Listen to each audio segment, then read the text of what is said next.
ఈ అటవీ సంపదను అవసరానికి వాడుకోకొని చెట్లను కొట్టి వ్యాపారం చేయకని మన మహాత్మా గాంధీ గారు అన్నారు. శాస్త్రజ్ఞుల పరిశోధనాలయాలకి పరిమితం కాకోకుండా ప్రజల వద్దకు తీసుకుపోవాలని శ్రీమతి ఇందిరాగాంధీ గారు అన్నారు.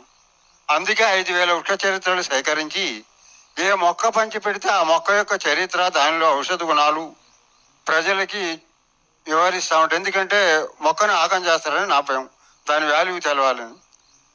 ప్రతిభావంతులైన విద్యావంతులు ఈ దేశానికి అవసరమని అంబేద్కర్ గారు అన్నారు.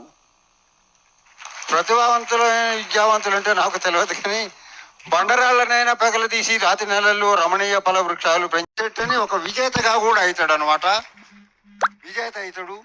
తర్వాత ఆర్థిక శాస్త్రం కూడా ఇమిడి ఉంది అందులో. రోజు 10 రూపాయల పండ్లు కొనుక్కోకుండా ఫలాలను ఇస్తాయి.